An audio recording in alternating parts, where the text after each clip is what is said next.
Sifat wajib bagi Allah. Yang pertama, wujud. Wujud artinya ada. Allah ada, karena itu Allah yang menciptakan alam semesta ini. Qidam artinya terdahulu. Allah sudah ada sebelum bumi ini diciptakan. Baqo artinya kekal. Allah itu maha kekal, tidak akan binasa. Mukhalafatul hawadisi, berbeda dengan makhluknya. Maksudnya Allah itu berbeda dengan ciptaannya, karena Allah lah yang paling sempurna dan tidak ada yang menandinginya. Qiyamuhu binafsihi, berdiri sendiri. Allah tanpa bantuan siapapun bisa berdiri sendiri. Wahdaniyat artinya tunggal atau satu. Maksudnya yaitu cuma Allah lah yang menciptakan alam semesta ini. Kudrat artinya Allah berkuasa atas bumi ini dan segala isinya. Irodat, berkehendak. Allah berkehendak atas segala sesuatu.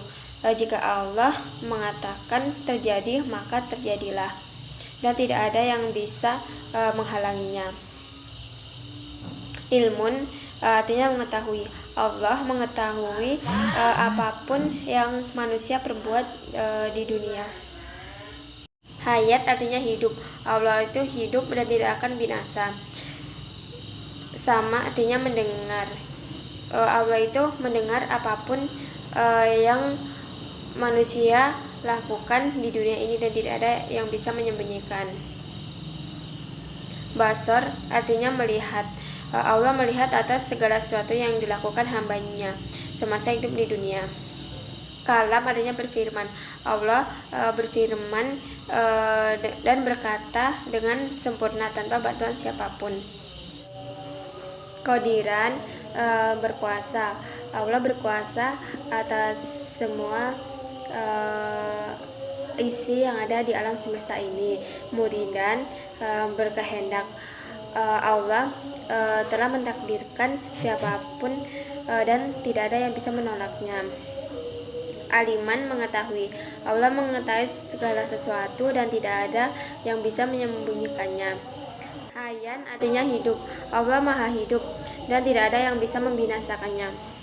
Samian, mendengar. Allah mendengar ucapan apapun yang diucapkan oleh manusia. Basiron, melihat. Allah maha melihat semua perbuatan yang hambanya lakukan. Mutakaliman artinya berfirman atau berkata-kata. Allah telah berfirman di dalam kitab-kitab Al-Quran. Sifat mustahil bagi Allah. Yang pertama, Adam atau tiada. Bukti bahwa Allah itu pasti ada, yaitu langit yang telah diciptakan oleh Allah. Jadi Allah tidak mungkin bersifat Adam. Hudus. Hudus artinya ada yang mendahului. Tidak ada yang mendahului kecuali Allah. Allah lah yang menghidupkan alam semesta ini. Yang ketiga, fana. Fana artinya tidak kekal. Berarti Allah itu tidak mungkin tidak kekal. Allah lah yang tidak akan binasa. Mumasalatul hawadisi, menyerupai makhluknya. Allah tidak mungkin menyerupai makhluknya karena hanya Allah lah yang maha sempurna. Ihtiyajul khairihi, dengan bantuan yang lain. Itu termasuk sifat mustahil bagi Allah karena Allah itu bisa berdiri sendiri tanpa bantuan siapapun. Ta'adud artinya berjumlah lebih satu. Allah itu hanya berjumlah satu dan hanya Allah lah yang patut disembah. Kemudian ajzun artinya tidak berkuasa karena Allah maha berkuasa atas segalanya. Jahlun artinya bodoh. Allah tidak mungkin bodoh karena Allah lah yang paling pintar. Mautun artinya mati. Allah tidak akan mati karena Allah lah yang menghidupi dan berkuasa di alam semesta ini. Samamun artinya tuli. Allah tidak mungkin tuli karena Allah lah yang maha mendengar. Amma artinya buta. Allah tidak mungkin buta karena Allah yang maha melihat segalanya. Bakamun artinya bisu. Allah tidak mungkin bisu karena Allah berbicara lewat nabi. Kaunuhu ajizan artinya lemah. Allah itu bukan lemah tapi zat yang maha kuat. Kaunuhu karihan artinya keadaan yang terpaksa. Kaunuhu jahilan artinya sangat bodoh. Allah itu tidak bodoh karena Allah yang paling pintar. Kaunuhu mayitan artinya zat yang mati. Allah itu maha hidup dan tidak akan binasa. Kaunuhu asama artinya tidak mendengar. Allah itu maha mendengar atas semua yang hamba bicarakan. Kaunuhu amma artinya tidak melihat. Tidak mungkin Allah tidak melihat karena Allah yang melihat segalanya. Kaunuhu abgama artinya tidak berbicara dengan firman-firmannya dengan sangat sempurna melewati para nabi. Sifat jaiz bagi Allah. Allah mungkin mengerjakan sesuatu atau meninggalkannya. Kebebasan untuk menciptakan atau tidak menciptakan sesuatu. Sifat wajib bagi Rasul yang pertama sidik. Sidik artinya jujur. Rasul memiliki sifat yang jujur atas apa yang disampaikan kepada Rasul dan disampaikan dengan jujur pula. Yang kedua amanah.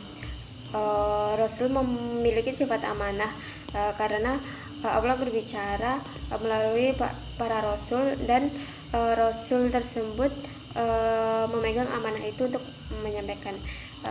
Terus tablik artinya menyampaikan semua yang diperintahkan oleh Allah dan diturunkan kepada Nabi, maka Nabi menyampaikannya kepada umat manusia. Fatona artinya cerdas. Sifat mustahil bagi Rasul. Yang pertama kizib. Kizib artinya tidak jujur atau bohong. Rasul tidak mungkin bohong kepada Allah dan Rasul itu menyampaikan dengan jujur apa yang disampaikan oleh Allah Subhanahu wa taala. Kemudian khianat. Rasul tidak mungkin khianat, tidak mungkin berpaling kepada selain Allah Subhanahu wa taala. Hitman. Hitman artinya menyembunyikan. Rasul tidak mungkin menyembunyikan apa yang telah diwahyukan kepadanya dari Allah Subhanahu wa taala dan dia pasti akan menyampaikan kepada umat manusia. Dan balada bodoh. Rasul tidak mungkin memiliki sifat bodoh.